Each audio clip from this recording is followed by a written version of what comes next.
1. Ketidakseimbangan antara kebutuhan yang terus meningkat dan ketersediaan alat pemuas kebutuhan yang terbatas di sekitar kita, mengakibatkan adanya A. Tindakan ekonomi, B. Masalah ekonomi, C. Kesenjangan sosial, D. Kehidupan sosial.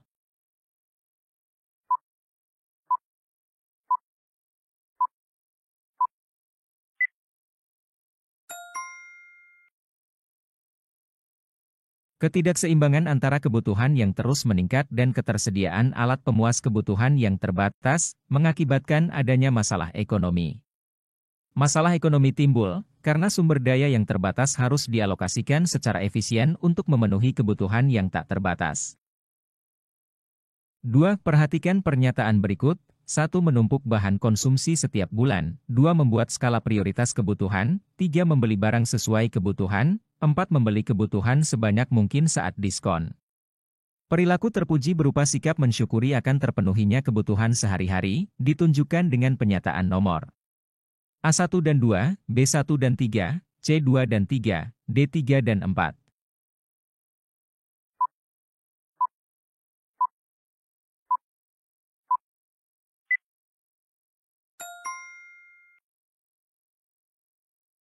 Perilaku terpuji yang menunjukkan sikap mensyukuri akan terpenuhinya kebutuhan sehari-hari melibatkan 1. Membuat skala prioritas kebutuhan. Ini menunjukkan kebijaksanaan dalam mengelola keuangan dan memastikan bahwa kebutuhan yang paling penting dipenuhi terlebih dahulu. 2. Membeli barang sesuai kebutuhan. Ini menunjukkan kebijaksanaan dalam pengeluaran, memastikan bahwa pembelian sesuai dengan kebutuhan yang sebenarnya.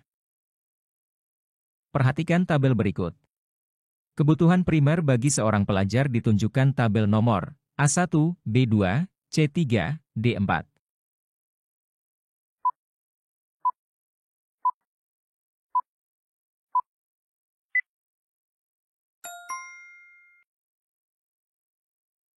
Kebutuhan primer adalah kebutuhan yang wajib dipenuhi untuk menjaga kelangsungan hidup manusia. Pelajar adalah seseorang yang mengikuti kegiatan belajar mengajar. Untuk dapat mengikuti kegiatan tersebut, pelajar membutuhkan alat tulis, seragam, dan buku yang merupakan kebutuhan primer yang harus dipenuhinya. 4. Perhatikan ilustrasi berikut. Sasmita seorang pekerja keras, sehari-hari ia menjalani kehidupan dengan bekerja tanpa kenal lelah. Semua pekerjaan diselesaikan dengan penuh tanggung jawab dan memiliki hasil yang memuaskan. Giat bekerja demi memenuhi kebutuhan yang bersifat materi tidak membuatnya lupa untuk melakukan kegiatan yang membuatnya merasa senang, aman dan tenang, seperti beribadah, menonton acara televisi atau membaca buku kesukaannya. Kegiatan yang dilakukan oleh Sasmita dengan tujuan membuat jiwa senang, aman dan tenang merupakan kebutuhan A. Sekarang, B. Masa akan datang, C. Jasmani, D. Rohani.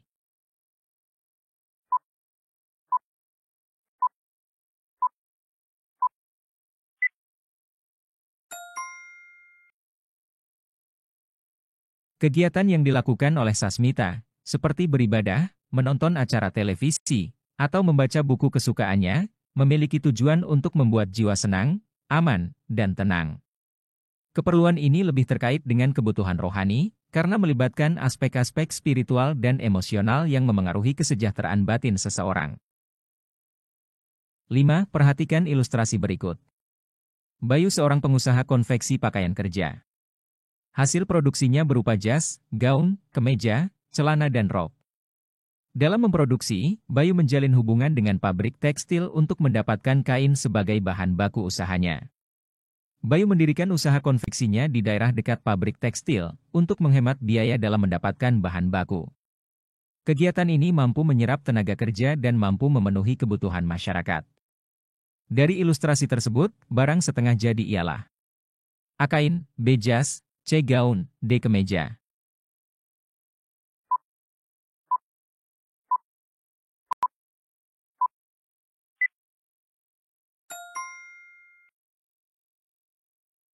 Kain dianggap sebagai barang setengah jadi, karena belum sepenuhnya menjadi produk jadi seperti jas, gaun, kemeja, celana, dan rok. 6. Suatu kegiatan manusia yang bertujuan untuk memenuhi kebutuhan hidupnya disebut dengan ekonomi, A. Ilmu, B. Tindakan, C. Motif, D. Prinsip.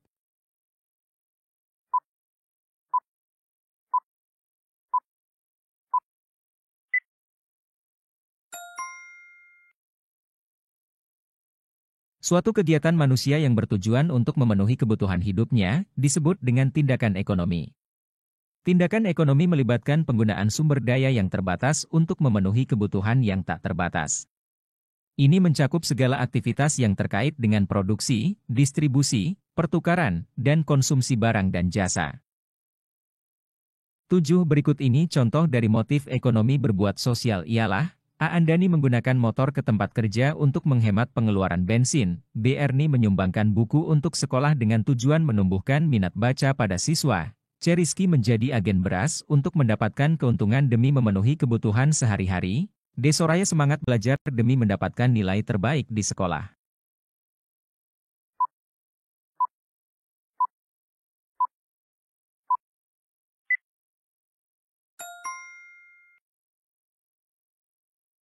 Dalam contoh ini, Erni menyumbangkan buku untuk sekolah dengan tujuan menumbuhkan minat baca pada siswa. Tindakan ini memiliki motif ekonomi yang bersifat sosial, karena memberikan kontribusi positif kepada masyarakat. 8. Suatu tindakan yang penuh pertimbangan sehingga pengorbanan yang kita lakukan mendapatkan hasil yang maksimal, merupakan pengertian dari ekonomi. A. Tindakan, B. Motif, C. Prinsip, D. Ilmu.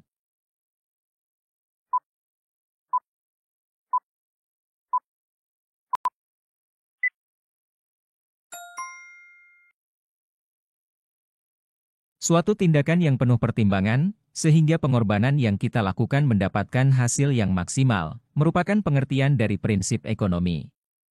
Prinsip ekonomi melibatkan pemilihan dan alokasi sumber daya yang terbatas, untuk memaksimalkan kepuasan atau hasil yang diinginkan. 9. Kegiatan menghasilkan atau menambah nilai guna suatu barang disebut: A. Kegiatan ekonomi, B. Produksi, C. Distribusi, D. Konsumsi.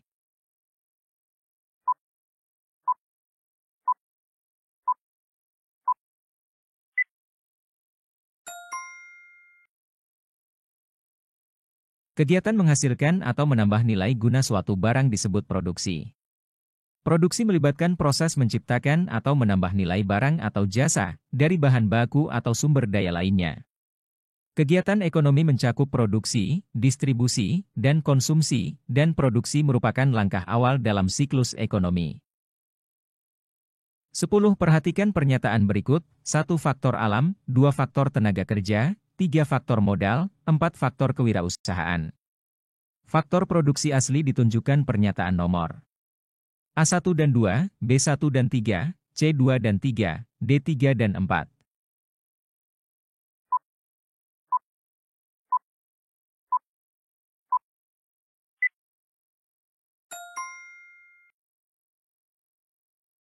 Faktor produksi asli melibatkan faktor-faktor berikut. 1. Faktor alam, merupakan sumber daya alam yang digunakan dalam produksi, seperti tanah, air, udara, dan mineral. 2. Faktor modal, merupakan peralatan, mesin, dan sarana produksi lainnya yang digunakan dalam proses produksi. 11. Perhatikan gambar berikut. Gambar tersebut merupakan contoh sumber daya manusia yang sedang melakukan kegiatan produksi. Tenaga kerja tersebut termasuk kelompok A. Terdidik, B. Terlatih, C. Terdidik dan terlatih, D. Tidak terdidik dan tidak terlatih.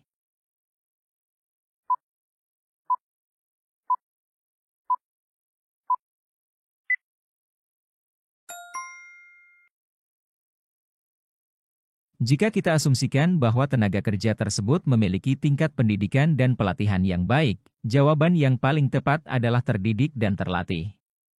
Terdidik mencakup aspek pendidikan, sementara terlatih mencakup aspek keterampilan dan pelatihan khusus untuk pekerjaan tertentu.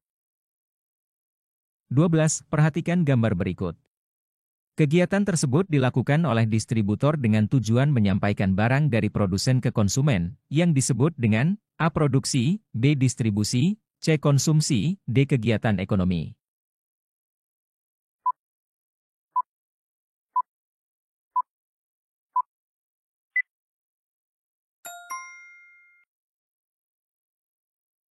Gambar tersebut menunjukkan kegiatan pengiriman atau distribusi barang dari produsen ke konsumen. Oleh karena itu, kegiatan tersebut disebut dengan distribusi. Distribusi melibatkan proses pengiriman, penyimpanan, dan penyaluran barang dari tempat produksi ke tempat konsumsi. 13. Perhatikan gambar berikut.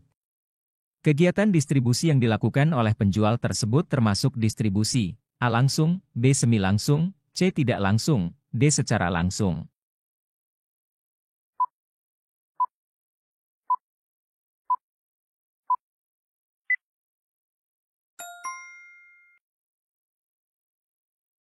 Distribusi yang dilakukan oleh penjual pada gambar tersebut dapat dikategorikan sebagai distribusi semi langsung.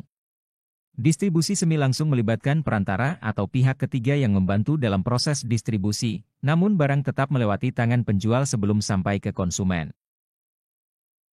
14. Perhatikan gambar berikut. Pernyataan yang tepat pada gambar berkaitan dengan materi kegiatan ekonomi ialah A. Siswa sedang melakukan kegiatan memproduksi laptop. B. Pembelajaran yang dilakukan ialah pembahasan mengenai distribusi barang dan jasa. C. Kegiatan belajar di sekolah yang dilakukan siswa merupakan kegiatan mengkonsumsi jasa. D. Menghasilkan ilmu untuk kemudian diimbaskan ke masyarakat.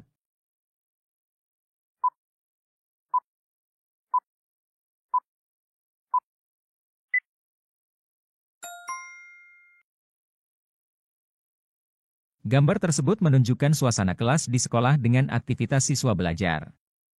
Dalam konteks ekonomi, kegiatan belajar di sekolah dapat dianggap sebagai mengkonsumsi jasa pendidikan. Siswa sebagai konsumen menerima jasa pendidikan dari guru sebagai penyedia jasa. 15. Perhatikan pernyataan berikut. 1. Membeli bahan baku. 2. Membayar gaji karyawan. 3. Membangun jalan raya. 4. Membayar listrik untuk rumah. Contoh konsumsi rumah tangga perusahaan ditunjukkan pernyataan A1 dan 2, B1 dan 3, C2 dan 3, D3 dan 4.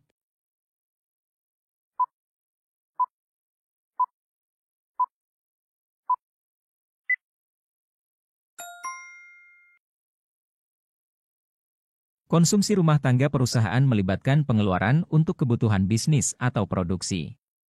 Dalam pernyataan tersebut, 1. Membayar gaji karyawan, merupakan pengeluaran untuk faktor produksi, tenaga kerja, dalam konteks bisnis atau perusahaan. 2.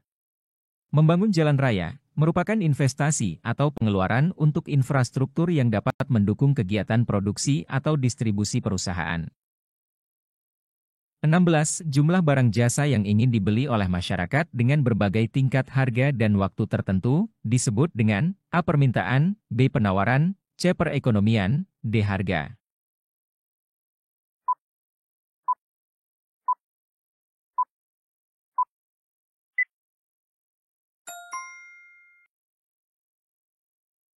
Jumlah barang atau jasa yang ingin dibeli oleh masyarakat pada berbagai tingkat harga dan waktu tertentu disebut dengan permintaan.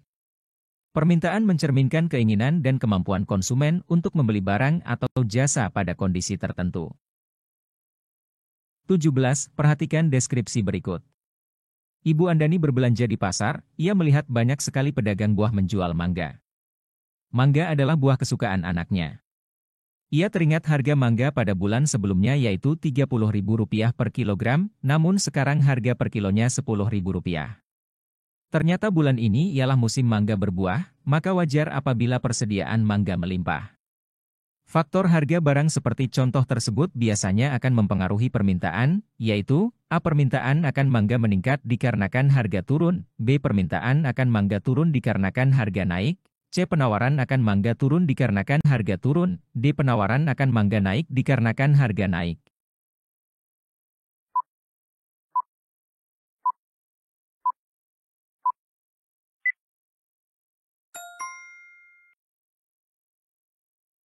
Dalam deskripsi tersebut, dikemukakan bahwa harga mangga pada bulan sebelumnya adalah Rp30.000 per kilogram, sedangkan sekarang harga per kilonya turun menjadi Rp10.000. Hal ini cenderung akan meningkatkan permintaan akan mangga, karena harga yang lebih rendah membuat konsumen lebih tertarik untuk membeli. 18. Perhatikan deskripsi berikut. Pandemi COVID-19 mempengaruhi kehidupan ekonomi masyarakat. Akibat pandemi, banyak karyawan yang terpaksa diberhentikan karena perusahaan tidak beroperasi. Hal ini tentu dapat mempengaruhi permintaan masyarakat akan barang dan jasa. Dari deskripsi tersebut, faktor yang mempengaruhi permintaan barang dan jasa ialah A. Harga barang, B. Pendapatan masyarakat, C. Selera masyarakat, D. Kualitas barang.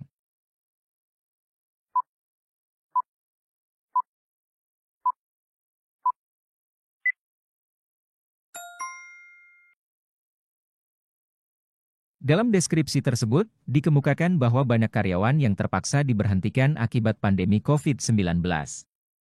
Hal ini kemungkinan besar akan berdampak pada pendapatan masyarakat secara keseluruhan, karena hilangnya pekerjaan dapat mengurangi kemampuan masyarakat untuk membeli barang dan jasa. Oleh karena itu, faktor yang mempengaruhi permintaan barang dan jasa dalam konteks ini adalah pendapatan masyarakat. 19. Perhatikan gambar berikut. Pernyataan yang tepat dari kurva penawaran tersebut ialah A. Penjual akan sedikit menawarkan barang bila harga barang naik, B. Penjual akan banyak menawarkan barang bila harga barang naik, C. Pembeli akan sedikit membeli barang bila harga barang turun, D. Pembeli akan banyak membeli barang bila harga barang naik.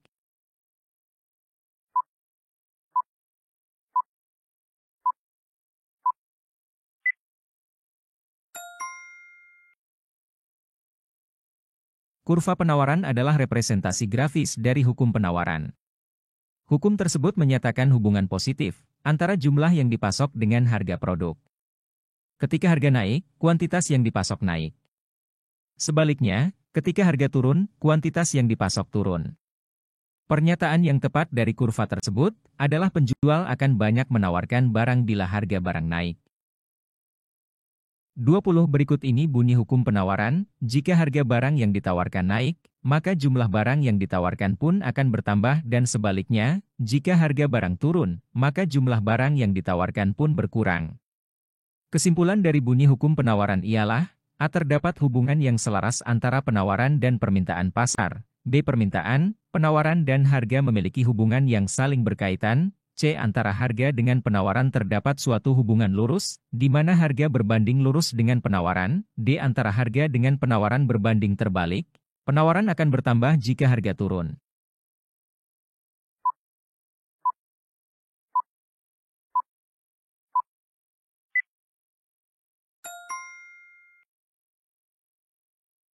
Bunyi hukum penawaran menyatakan bahwa jika harga barang yang ditawarkan naik, maka jumlah barang yang ditawarkan pun akan bertambah, dan sebaliknya, jika harga barang turun, maka jumlah barang yang ditawarkan pun berkurang. Ini menunjukkan adanya hubungan terbalik antara harga dan penawaran, di mana penawaran akan meningkat ketika harga turun, dan sebaliknya. 21. Sarana bertemunya penjual dan pembeli baik langsung maupun tidak langsung, untuk melakukan interaksi jual-beli sehingga tercapai kesepakatan harga, merupakan pengertian, A. Harga, B. Penawaran, C. Permintaan, D. Pasar.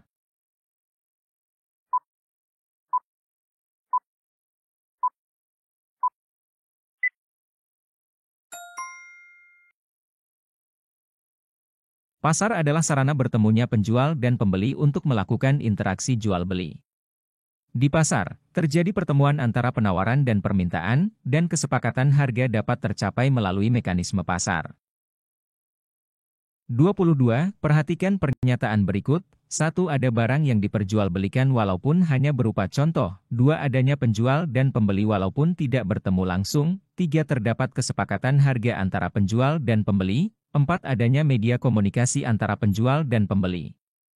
Pernyataan tersebut termasuk unsur penting bagi terbentuknya A. Harga, B. Pasar, C. Kurva, D. Jual-beli.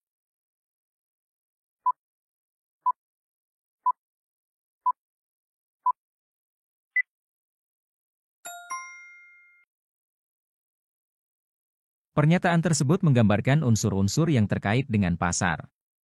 Pasar melibatkan keberadaan barang yang diperjualbelikan, adanya penjual dan pembeli meskipun tidak bertemu langsung, terdapat kesepakatan harga, dan adanya media komunikasi antara penjual dan pembeli.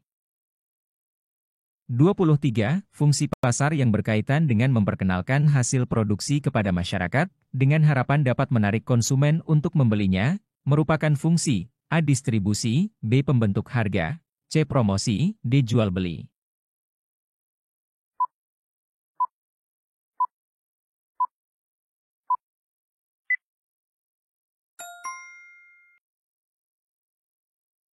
Fungsi pasar yang berkaitan dengan memperkenalkan hasil produksi kepada masyarakat, dengan harapan dapat menarik konsumen untuk membelinya disebut fungsi promosi. Promosi melibatkan upaya untuk mempromosikan atau memasarkan produk kepada konsumen, agar produk tersebut dikenal dan diminati. 24. Perhatikan deskripsi berikut. Pandemi COVID-19 membuat kita membatasi gerak untuk mencegah penyebaran virus. Salah satu yang dilakukan oleh ibu ialah mengurangi belanja keluar rumah. Beberapa kali ibu memesan buah dan sayur secara online dengan melalui telepon atau internet. Ibu berkomunikasi untuk memesan kebutuhannya, kemudian penjual mengantarkan barang setelah terjadi kesepakatan harga dan jumlah barang. Dari deskripsi tersebut, pasar yang dikunjungi ibu menurut wujudnya termasuk pasar A. Abstrak, B. Konkret, C. Konsumsi, D. Produksi.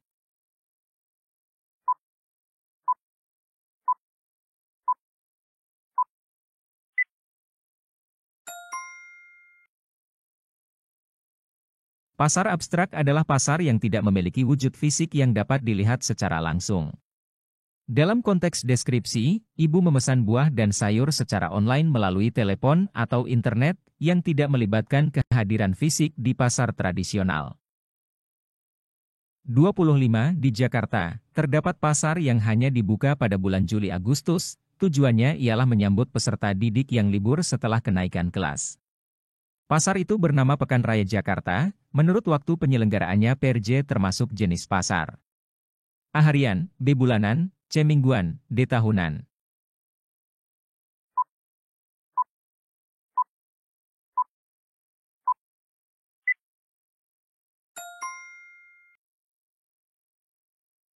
Berdasarkan deskripsi yang diberikan, Pekan Raya Jakarta hanya dibuka pada bulan Juli-Agustus setiap tahunnya. Oleh karena itu, PRJ termasuk dalam jenis pasar tahunan. 26. Perhatikan tabel berikut, jenis barang yang diperjualbelikan di pasar barang konsumsi ditunjukkan tabel nomor A1, B2, C3, D4.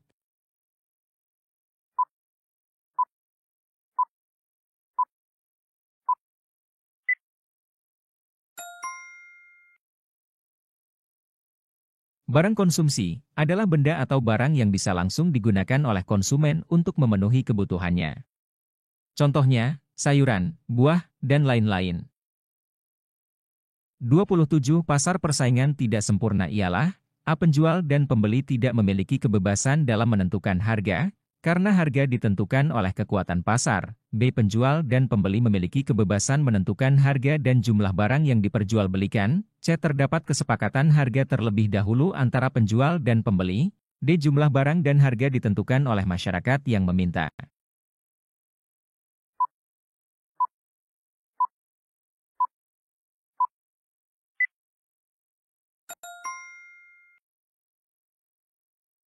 Pasar persaingan tidak sempurna adalah pasar di mana penjual atau pembeli memiliki kekuatan pasar yang signifikan untuk memengaruhi atau menentukan harga dan jumlah barang yang diperdagangkan.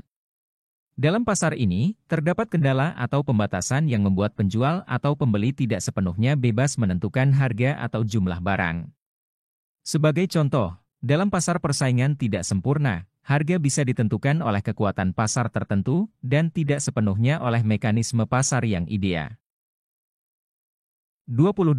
Harga pasar disebut juga dengan harga keseimbangan, karena A. Harga dan jumlah barang sudah ditentukan oleh kekuatan pasar. B. Terjadi interaksi antara penjual dan pembeli yang hendak melakukan transaksi jual-beli barang jasa. C. Pasar merupakan tempat terjadinya interaksi antara penjual dan pembeli sehingga fungsi pasar dapat terjaga. D. Pada harga tersebut ada keseimbangan antara jumlah barang yang ditawarkan dan jumlah barang yang diminta.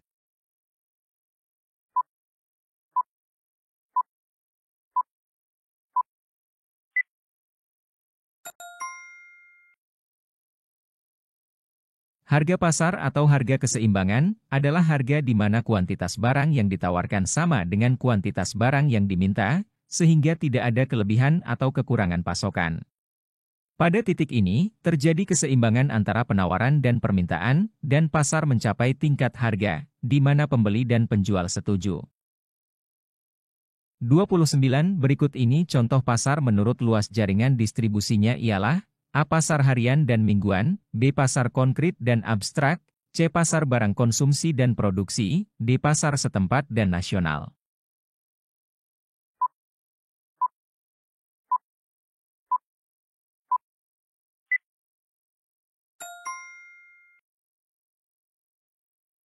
Pasar setempat dan nasional mengacu pada cakupan atau luas jaringan distribusi.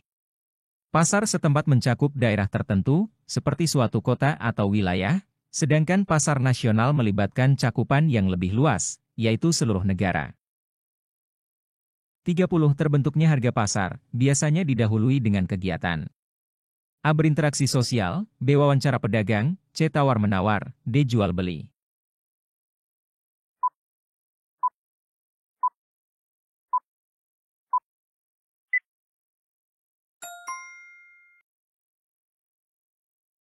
Terbentuknya harga pasar seringkali melibatkan kegiatan tawar-menawar antara penjual dan pembeli.